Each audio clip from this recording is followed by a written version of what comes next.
Hey everyone, মই পপিস্না মোৰ YouTube channel polish কিটচেনলে আপোনালোক সকলোকে পুনৰবাৰ স্বাগতম জনাইছো। আশা কৰো আপোনালোক সকলো ভালে আছে। আজি মই আপোনালোকক দুপৰীয়াৰ থালি এখন ৰেডি কৰি দেখুৱাম আৰু সেই থালিখনত মই কি বনাও কেনেকৈ বনাও সেইবোৰ আপোনালোকক সকলোখিনি দেখুৱাই গৈ থাকিম। গতিকে বলক ভিডিওটো আৰম্ভ কৰো।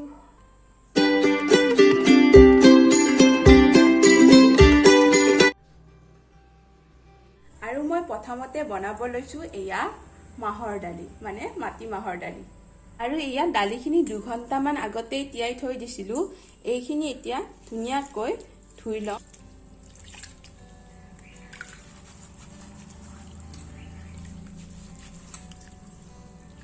এনেদৰে মোহাৰি বাকলখিনি অকমান গুচাই দিম।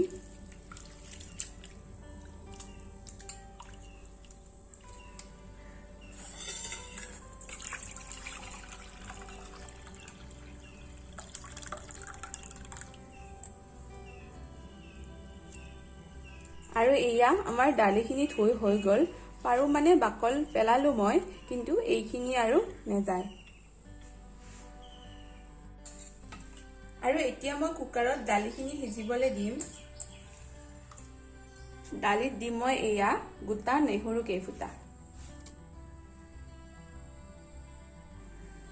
তাৰ পিছত দিম জোখ অনুসৰি পানী। আপোনালোকে পানীৰ জোখটো নিজে চাই ল'ব আপোনালোকক দালি কিমান মান লাগে। কিন্তু মাহৰ দালি অলপ গোটাকে খাইয়ে ভাল লাগে। আৰু তাৰ পিছত দিছো এচামুচ নিমখ।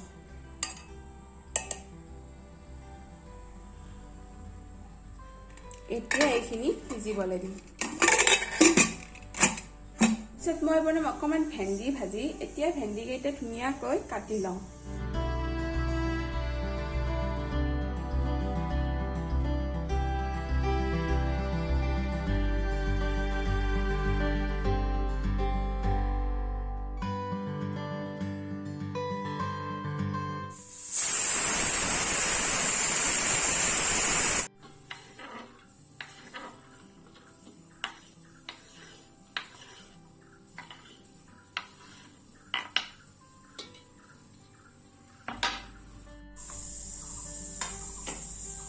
আৰু এতিয়া মই যাওঁ নৰসিংহ পাত আনিবলৈ, কাৰণ মানে মাহৰ দালিৰ তেলনিখনত নৰসিংহৰ পাত দিলে খুব ভাল লাগে খাই।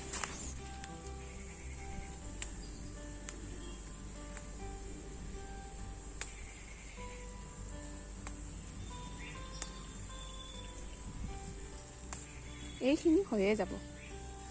আৰু ইয়াত কেইখিলামান মান ধনিয়াও ছিঙি লৈছো।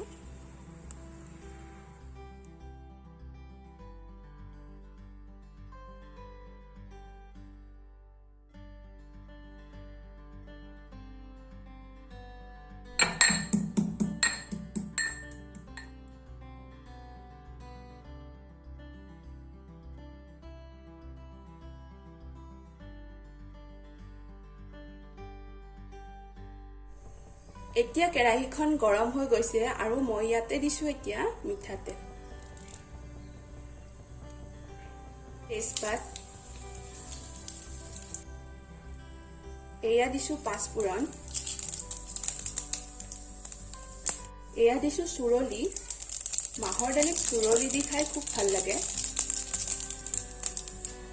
শুকান জ্বলা এটা আৰু এয়া দিছো অকমান আজৱাইন।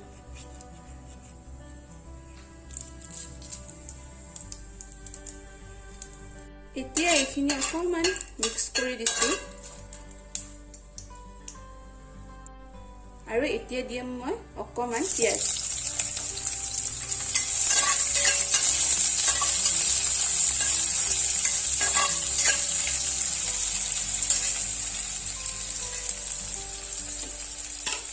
নৰসিংহৰ পাত কেইখিলামান, আদা নহৰু আৰু জলকীয়া বটা এচামুচ। এতিয়া এইখিনি অকমান সময় ভাজি ল'ব লাগিব যাতে আমাৰ দালিখিনি ধুনীয়াকৈ সিজি গৈছে। এতিয়া দিছো হালধি অকমান, জিৰাৰ গুৰি অকমান। এইখিনি অকমান ভাজি লৈ এতিয়া দালিখিনি ইয়াতে দি দিম।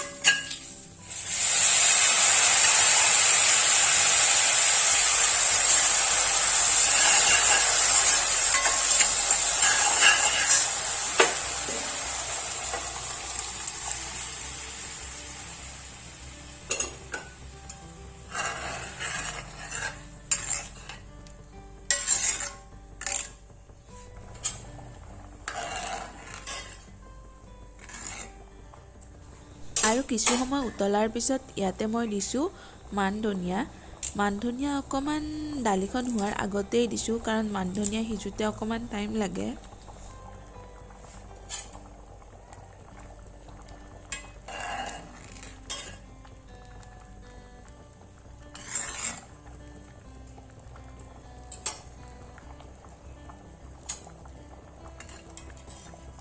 কিমান যে ধুনীয়া এটা গোন্ধ ওলাইছে।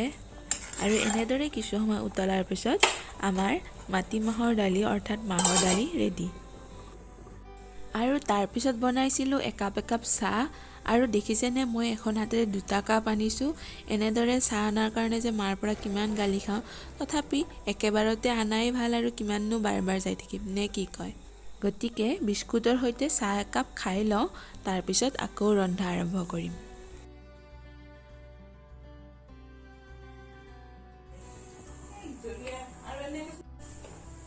আৰু এতিয়া মই বনাম ভেন্দি ভাজিখিনি। ভেন্দি ভাজিখিনি অকণমান মই বেলেগকৈ বনাম, আপোনালোকে চাই যাওকচোন।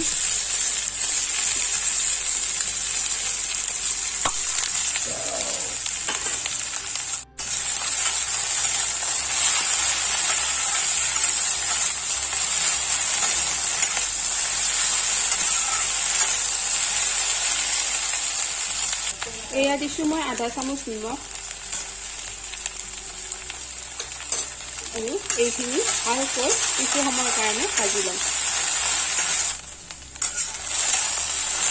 এইফালে ভেন্দিখিনি ভাজি আছোঁ আৰু এতিয়া এইফালে মই বনাম সৰু মাছৰ আদাৰ জাল।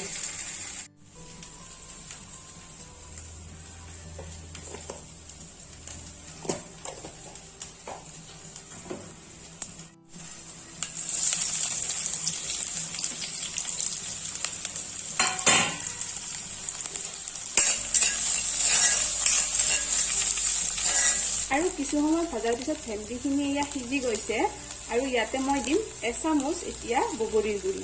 আপোনালোকে বাৰু খাই পাইছেনে এনেকৈ? এতিয়া এইখিনি ধুনীয়াকৈ মিক্স কৰি দিম আৰু কিছু সময়ৰ কাৰণে আৰু ভাজি ল'ম। এনেদৰে বগৰী টেঙাৰ গুড়ি দি ভেন্দি ভাজি খালে খুব ভাল লাগে। পিঁয়াজ, নহৰু, জলকীয়া এইখিনি ধুনীয়াকৈ ভজা হৈ গ'ল। এতিয়া মই দিম মোৱা মাছখিনি। মাহৰ দালিৰ লগত এনেদৰে সৰু মাছৰ আদাৰ জাল খাই আমাৰ ঘৰত খুবেই ভাল পায়। মুঠতে মাহৰ দালি বনালে এই আদাৰ জালখন সৰু মাছেৰে বনাই। আৰু এতিয়া দিছোঁ মই ইয়াতে পানী।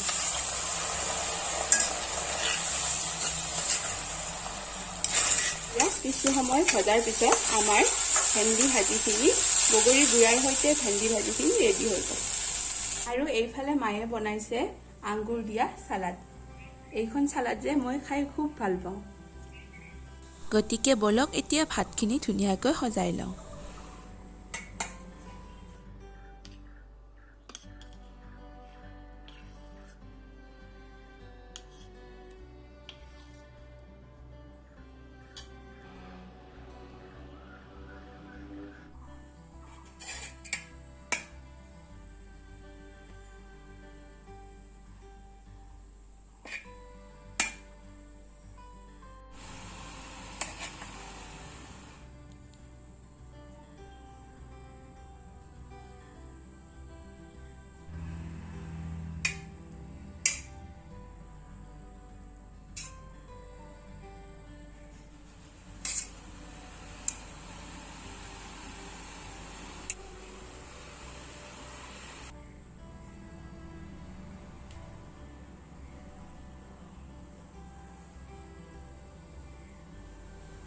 গতিকে আপোনালোকেতো দেখিলেই আজি মই বনোৱা থালিখনত আছিল মাটিমাহৰ দালি, বগৰী টেঙাৰ গুড়ি দি ভেন্দি ভাজি, সৰু মাছৰ আদাৰ জাল আৰু এয়া চালাড, লগত গৰম গৰম ভাত।